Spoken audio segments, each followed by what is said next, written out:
Um certo homem ficou viúvo muito cedo e teve que cuidar de 2 filhos pequenos. E ele cuidava daquelas crianças com todo amor e carinho, porque sabia que aquelas 2 crianças eram o grande tesouro que ele tinha herdado nesta vida. E ele morava numa casa que ficava na parte mais baixa de um grande rio. Um rio, inclusive, navegável. Ele morava coisa assim de 100 metros do rio. E cuidava dos filhos, e o tempo foi passando. Quando o seu filho mais velho estava com 12 anos e a menina com 5, ele recebeu um telegrama. E ao abrir, ficou sabendo que uma tia muito querida estava no hospital, muito mal, precisando da sua visita.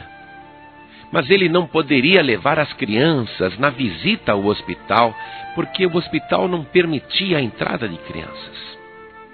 Então ele chegou para o seu filho de 12 anos e disse: Maurinho, eu vou ter que visitar a tia Filomena. Você acha que seria capaz de tomar conta da sua irmãzinha até eu voltar amanhã? E o menino disse: lógico, papai, eu sou o homem da casa, pode confiar em mim. E este pai, que era cristão, disse assim: meu filho, eu vou pedir a Deus que proteja você e a sua irmãzinha, e amanhã eu volto. Está bem? Tem leite na geladeira, tem bolachas ali na despensa. Você não precisa se preocupar. Se der fome, cuide da sua irmãzinha. E amanhã o papai estará de volta. E se despediu dos 2 filhos.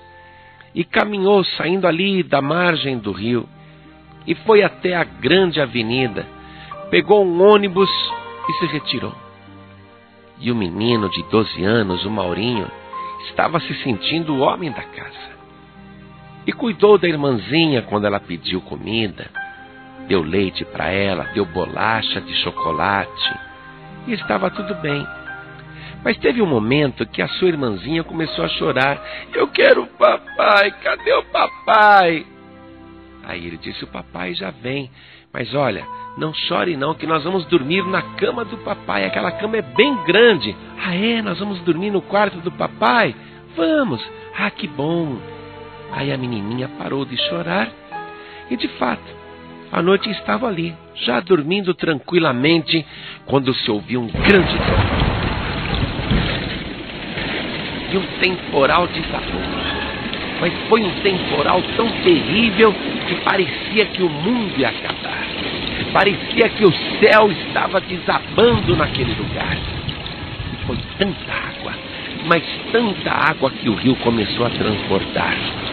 E foi enchendo, e as águas chegaram até a casa, e o menino acordou com um solavanco. E quando ele foi até a janela do quarto do seu pai, viu que tudo à volta, todo o terreno tinha se transformado num grande lago. E a chuva descia, cada pingo grosso de água, e o vento, e os trovões, e os relâmpagos. E ele sentiu medo, mas não podia passar esse medo. A sua irmãzinha acordou assustada e começou a chorar. E ele abraçou a irmãzinha e disse: não chore não, não chore. O papai orou a Deus para nos proteger. Deus está nos protegendo. E a menininha foi parando de chorar enquanto ele abraçava a irmãzinha, mas estava muito preocupado, porque a água foi subindo. A água foi subindo, e logo já estava entrando dentro da casa. E logo estava invadindo o quarto. E a pequenininha começou a chorar: eu quero papai, eu quero papai. O papai já vem, não chore não. A água, nós vamos morrer afogados, a casa vai cair. Não, não vai não. O papai orou para Deus nos proteger. O menino dizia isso com fé, acreditava na proteção de Deus, acreditava no poder da oração. Mas a água não parava de subir, porque a chuva continuava caindo, e agora já estava quase cobrindo a cama. O que o menino fez? Pegou a sua irmãzinha no colo e foi andando no meio das águas e disse: vamos subir a escada ali, para o telhado. E ele olhava para trás e a água continuava entrando dentro da casa. E ele pensou, com certeza não vai chegar aqui em cima no telhado. Então ele ficou lá em cima com a sua irmãzinha no sótão, ficou apavorado. E a noite era iluminada pelos relâmpagos e os trovões eram cada vez mais ensurdecedores e a água continuava descendo. De fato, o céu estava desabando naquela noite. E o menino pensava, meu Deus, meu pai pediu para o Senhor nos proteger, nos proteja. E ele fazia força para não chorar, para a menininha não ficar impressionada. E ele estava ali dizendo, vamos confiar em Deus, Deus está nos protegendo. E a menininha ficou ali abraçada com seu irmãozinho e a água descendo. E foi assim aquela noite toda. E a água foi subindo, já estava quase chegando no sótão.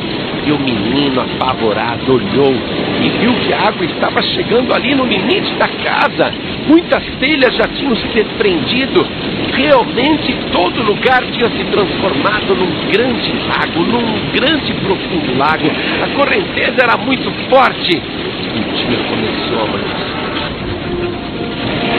Foi quando ele viu uma grande embarcação ali, chegando na direção da casa. E ele viu no convés daquela embarcação um homem que gritava, meu filho, minha filha. E ele reconheceu que era o pai.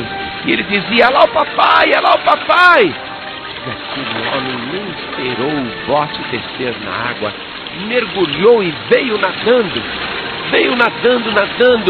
e chegou na casa e abraçou o filho e a filha e disse, eu não falei para vocês que o Deus do céu ia proteger?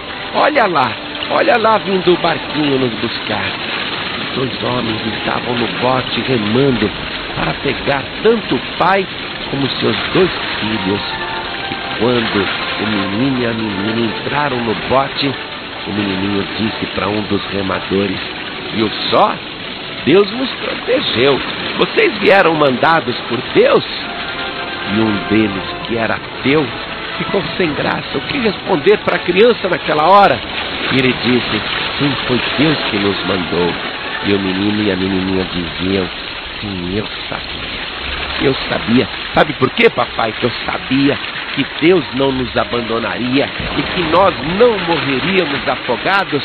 Porque eu lembro que um dia o Senhor leu na Bíblia Sagrada uma coisa que falava mais ou menos assim, meu filho, não se preocupe, eu sou teu Deus.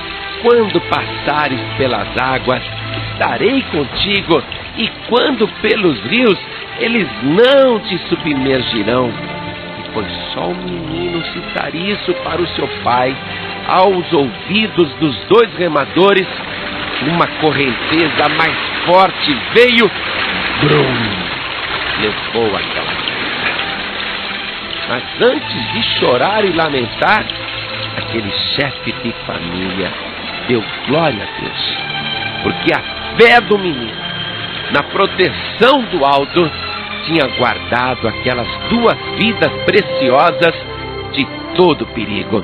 A casa, tudo bem, ele até construiria outra, mudaria para um lugar mais seguro, não tinha problema nenhum. O que ele não podia perder eram aquelas duas crianças, tudo que ele tinha de mais importante e precioso nesta vida. E ele deu glória a Deus, que dera tanta fé